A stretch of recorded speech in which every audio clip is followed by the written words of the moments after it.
नमस्कार, जय Hind. IR24 classes में आप लोग का स्वागत है। तो जैसा कि आप देख पा रहे हैं, IR24 क्लासेज आज आप लोग के लिए लेकर आया है बजट के बारे में। आज IR24 क्लासेज लेकर आया है। आज हम लोग बजट के बारे में अध्ययन करेंगे। जैसा कि आप लोग को पता है, आज के दिन मतलब 1 फरवरी को भारत का बजट पेश किया गया है। भारत का बजट कब पेश किया गया है? 1 फरवरी 2025 को। और ये 25-26 के लिए पेश कर दिया गया है। ठीक है, भारत का बजट। यह बजट किसने पेश किया? तो यह बजट जो है 1 फरवरी 2025 को भारत के वित्त मंत्री निर्मला सीतारमण जी ने पेश किया है। ठीक है, तो ये कितने बार पेश किए हैं? ये 8वां बार पेश किए हैं निर्मला सीतारमण जी। कुल मिला के अभी तक में जो बजट पेश किए हैं लगातार 8वां बार।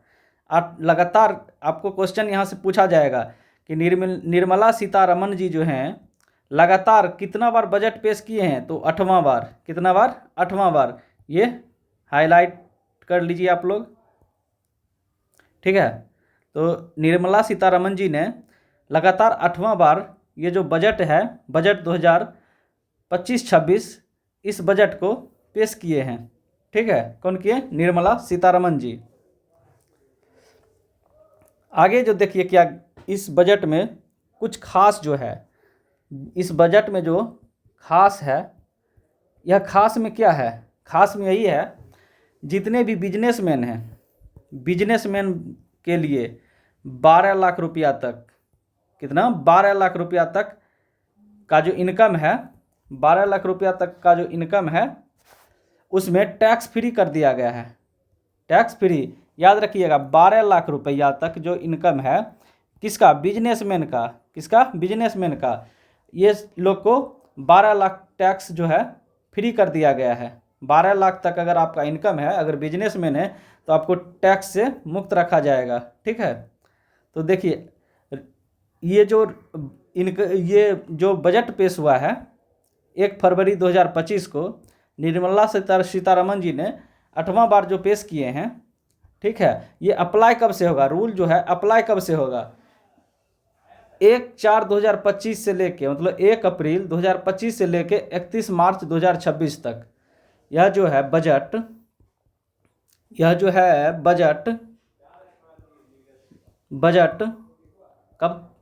कब से कब तक वैलिड रहेगा? ये जो बजट 2025-26 जो है, बजट 2025-26 1 अप्रैल 2025 से लागू हो जाएगा। कब लागू होगा? 1 अप्रैल 2025 से। और कब तक वैलिड रहेगा ये बजट 25-26? तो 31 मार्च 2026 तक। कब तक? 31 मार्च 2026 तक। ठीक है, आगे देखिए क्या चेंजेज हुआ है। आगे जो चेंजेज हुआ है, क्या क्या चेंजेज हुआ है आप लोग देखिए। आगे जो है DTC में चेंजेज हुआ है। DTC जो है ये सन 1961 में बन के आया था। हमारे बजट में DTC सन 1961 में बन के आया था। ये DTC होता क्या है? DTC होता है direct tax code. Direct tax code क्या होता है? DTC direct tax code. ठीक है, ये डायरेक्ट टैक्स कोड होता है DTC। तो 1961 में बन के आया था। इस DTC में जो है टैक्स फ्री जो इनकम है 12,75,000 रुपया, किसके लिए? जो नौकरी करते हैं या पेंशनधारी हैं।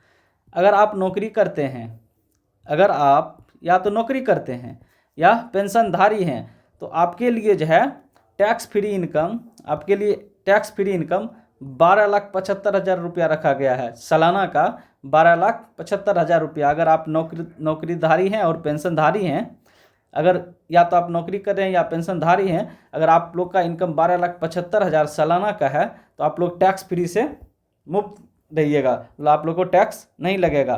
पहले यह कितना था? टैक्स फ्री 7,75,000 सालाना। 7,75,000 12 महीना में। अगर 12 महीना में आपका इनकम पहले 7,75,000 था तो टैक्स फ्री था। क्या था? Tax free. लेकिन अब क्या कर दिया गया है? अब कर दिया गया है 12,75,000 रुपया। अगर आपका इनकम 12,75,000 रुपया है सालाना नौकरी और पेंशन से, तो आप लोग टैक्स से फ्री रहिएगा। पहले ये कितना था? 7,75,000 रुपया। तो आगे बढ़ते हैं हम लोग टैक्सेस के बारे में। अभी जो टैक्स काउंट जो चला है वो टैक्स के बारे में देखिए। आम जनता के लिए देखिए, ये जो है 12 लाख रुपया बिजनेसमैन के लिए था। अगर आप बिजनेसमैन हैं तो 12 लाख रुपया अगर सालाना आपका इनकम है तो आप टैक्स फ्री हैं, मतलब आपको टैक्स नहीं लगेगा। 12 लाख रुपया बिजनेसमैन है तो आपको टैक्स नहीं लगेगा। वही नौकरी और पेंशनधारी के लिए, नौकरी और पेंशनधारी के लिए जो नौकरी करते हैं या पेंशनधारी हैं, उसके लिए 12,75,000 रुपया टैक्स फ्री हैं आप लोग 12 महीना में, अगर आपका इनकम उतना है तो। लेकिन जो आम आदमी है, आम आदमी मतलब आम पब्लिक जो है, आम पब्लिक के लिए जो है, अगर आपका इनकम सालाना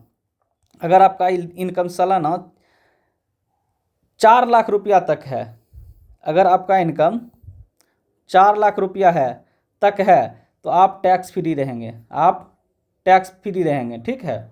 अगर आपका इनकम 4 लाख रुपया तक है तो आप टैक्स से मुक्त रहेंगे। लेकिन अगर आपका इनकम सालाना 4 से 8 लाख रुपया है, कितना? 4 से 8 लाख रुपया है, तो आप लोग को जो है टैक्स के रूप में कुल धन का 5% देना पड़ेगा। अगर 4 से 8 लाख रुपया है तो कुल धन का 5% आपको टैक्स के रूप में देना पड़ेगा, ठीक है। वही अगर आपका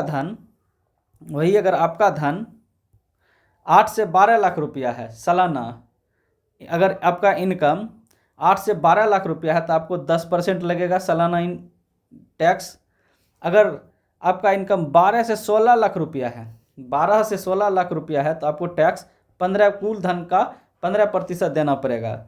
अगर आपका इनकम इससे बढ़ के 1620 लाख है, 16 से 20 लाख तक अगर आपका है तो आपको टैक्स के रूप में 20% पे करना पड़ेगा, ठीक है।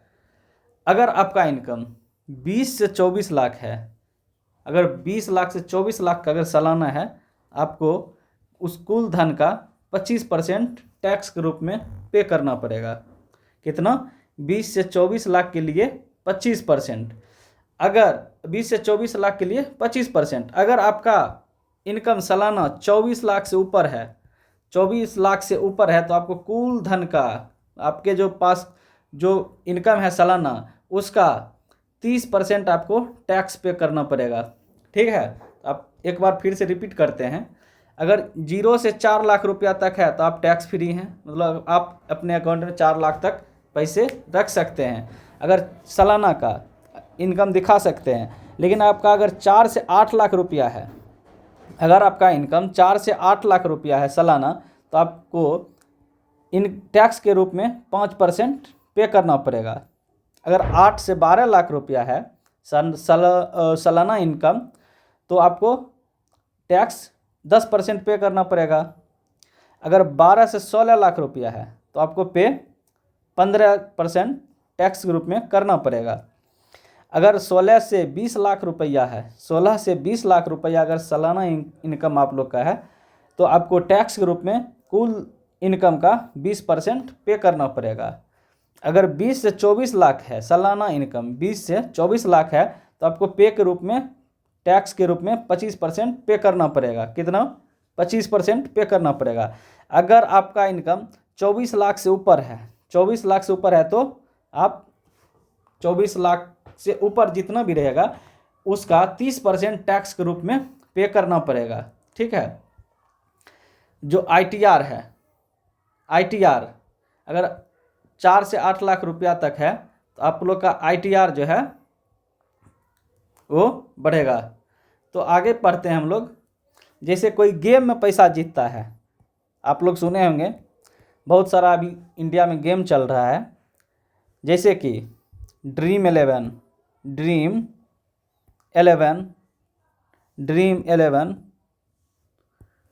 ठीक है। और भी बहुत सारा प्लेटफॉर्म है गेम के लिए, अगर आप गेम में पैसा जीतते हैं, अगर आप गेम में पैसा जीतते हैं 0 से 4 लाख या जितना भी जीतते हैं उसका आपको है 0 से 4 लाख अगर जीतते हैं तो 30% पे करना पड़ेगा। 0 से 4 लाख अगर जीतते हैं तो 30% पे करना पड़ेगा। और इससे अधिक जीतते हैं तो जितना पैसा जीतते हैं उसके अनुसार एक भारत सरकार का अपना रूल बनेगा, रूल है। उस रूल के आधार पे अगर 4 लाख से ज़्यादा अगर आप जीत पाते हैं या जीतते हैं तो आपको उतना पे करना पड़ेगा। ठीक है, ये जो ITR है ना, ITR यहाँ देखेंगे ITR, ये ITR है क्या, देखिए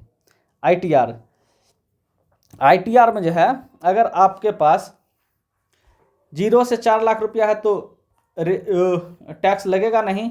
अगर 4 से 8 लाख रुपया है या 8 से 12 लाख रुपया, मतलब कहे तो आज 4 लाख से लेके 24 लाख या 24 लाख से ऊपर अगर आपके पास रुपया है, मतलब 4 लाख से अधिक रुपया है तो आपको ITR आपको भरना पड़ता था, ITR भरना पड़ता है।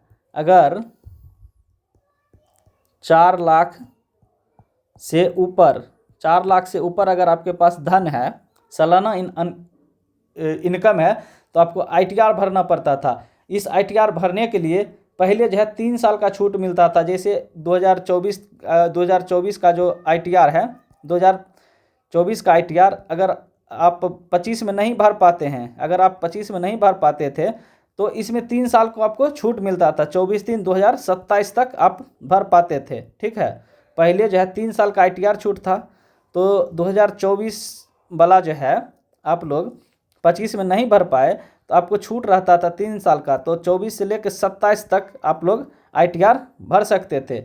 लेकिन अभी जो है वर्तमान में इस बजट में ये बढ़ा के 5 साल कर दिया गया है। ठीक है, कितना कर दिया गया है, 5 साल कर दिया गया है। अगर आप ITR 2024 का नहीं भर पाते 24-25 में तो पहले 3 साल था, 27 तक भर सकते थे। लेकिन अब जो है ये ITR बढ़ा के, ITR का जो है डेट बढ़ा के 5 साल कर दिया गया है। 5 साल मतलब 2029 तक। ठीक है, 2029 तक आप ITR भर सकते हैं। तो ITR के लिए आपको 5 साल का छूट दे दिया गया है। ठीक है, तो आगे जो है TDS। ये TDS क्या है, ये TDS जो है आपको होम रेंट के लिए है। रेंट के लिए, जैसे आप कोई लॉज चलाते हैं, या होटल चलाते हैं, क्या करते हैं आप, या कोई लॉज चलाते हैं या कोई होटल चलाते हैं, तो पहले जो है 2,40,000 रुपया तक अगर आपका इनकम था सालाना, लॉज और होटल से अगर आपका पहले इनकम 2,40,000 रुपया था, ठीक है, 2 लाख रुपया 40,000 रुपया था, तो आपको पे नहीं करना पड़ता था टैक्स के रूप में। लेकिन जैसे ही आपका 2,40,000 से बढ़ गया, अगर 2,40,000 रुपया से आपका अगर इनकम साल का लॉज या होटल से बढ़ गया तो आपको टैक्स के रूप में 10% पे करना पड़ता था। कितना, कुल जो आपका जो इनकम आता था 2,40,000 से अधिक, उसका 10% आपको टैक्स करना पड़ता था। तो अब जो है वर्तमान में 2025-26 के बजट में जो है इस लॉज और इस होटल पर जो है अगर आपका सालाना इनकम 6 लाख रुपया तक है, सालाना इनकम अगर आपका 6 लाख रुपया तक है तो आप टैक्स से मुक्त रहेंगे, टैक्स नहीं लगेगा, मतलब टैक्स मुक्त रहेंगे। अगर 6 लाख से अधिक, पहले 2,40,000 था, अब हो गया 6 लाख। अगर 6 लाख से अगर आपका इनकम अधिक हो जाता है, 6 लाख से अगर आपका इनकम अधिक हो जाता है, किस में, लॉज और होटल से इनकम अगर 6 लाख से अगर अधिक हो जाता है, 6 लाख से अगर अधिक हो जाता है तो आपको लॉज और होटल से 6 लाख से अगर इनकम अधिक हो जाता है तो आपको इस आप जो धन कमा रहे हैं लॉज और होटल से, उसका 10% आपको पे करना पड़ेगा। ठीक है, आप लोग समझ पाए होंगे। आगे देखिए फॉरेन के लिए क्या है। फॉरेन के लिए जो है पहले TCS 7 लाख रुपया तक था। TCS 7 लाख रुपया तक था। ठीक है, अब इस TCS को बढ़ा के जो है 10 लाख कर दिया गया है। ठीक है, फॉरेन के लिए पहले TCS कितना था, 7 लाख, लेकिन अब जो 2025-26 के जो बजट में है, इसको बढ़ा के TCS को 10 लाख तक कर दिया गया है। पहले 7 लाख था और अब बढ़ा के 10 लाख कर दिया गया है। तो TCS जो है पहले एजुकेशन और लोन, अगर पहले 2025 से पहले अगर आप एजुकेशन अगर बाहर पढ़ाई कर रहे हैं, विदेश में अगर पढ़ाई कर रहे हैं या लोन भी लिए, तो उसमें कुछ न कुछ टैक्स लगता था। लेकिन अब क्या कर दिया गया है 2025 और 26 के बजट में, 2025-26 के बजट में जो है, 2025-26 के बजट में नया जो बजट अभी आया है, इसमें TCS को फ्री कर दिया गया है।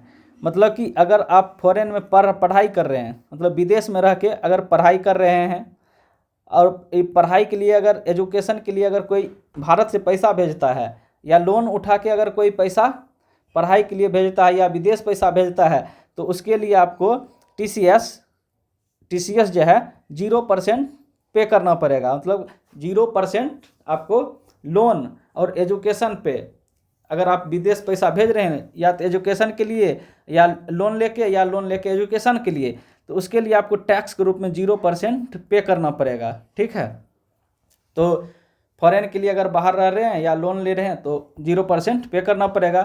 अब जो है हाउस प्रॉपर्टी क्या है। पहले जो था, पहले अगर आप अपने नाम से एक घर को रख सकते थे, पर्सनल आप अपने नाम से एक घर को रख सकते थे रजिस्टर्ड करके, लेकिन अब जो है आप पूरा भारत में 2 घर रख सकते हैं। पहले एक घर रख सकते थे, अब जो है 2 घर रख सकते हैं। कब से, 2025 कब से, अप्रैल से। कब से, अप्रैल से।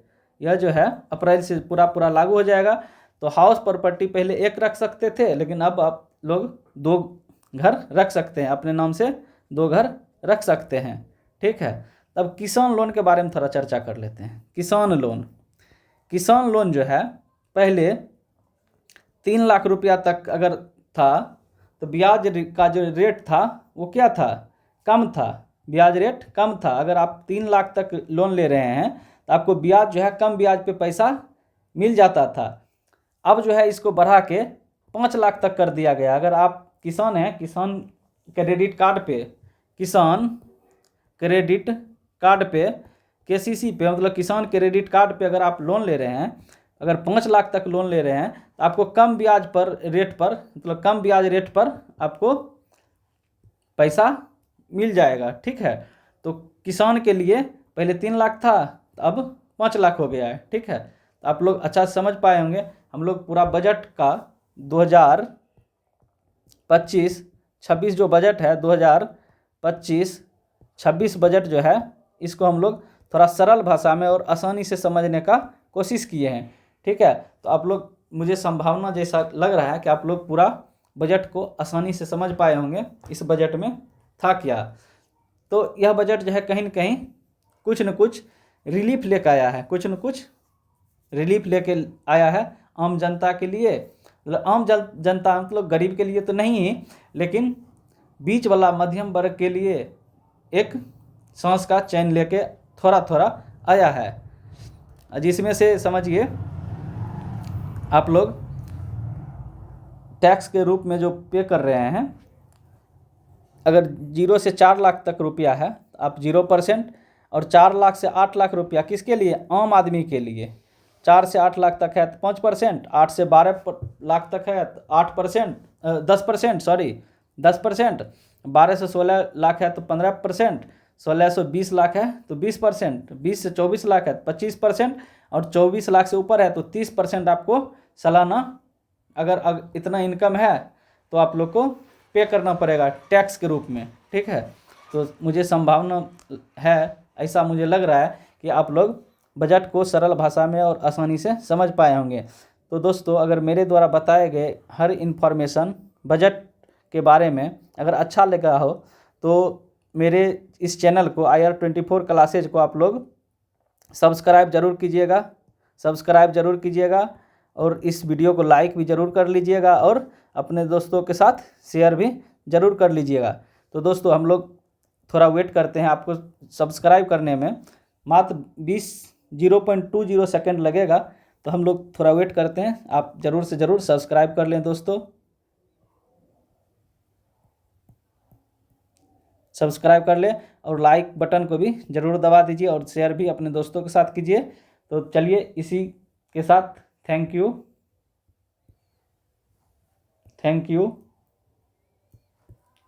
तो अब हम आपसे अगली क्लास में मिलेंगे कुछ नया और कुछ आकर्षित चीज़ों को लेके, ठीक है। तो अब हम लोग अगले क्लास में मिलेंगे, तो हम आप लोग से जो है अगले क्लास में मिलेंगे। तो इसी के साथ जय हिंद जय भारत, जय हिंद जय भारत।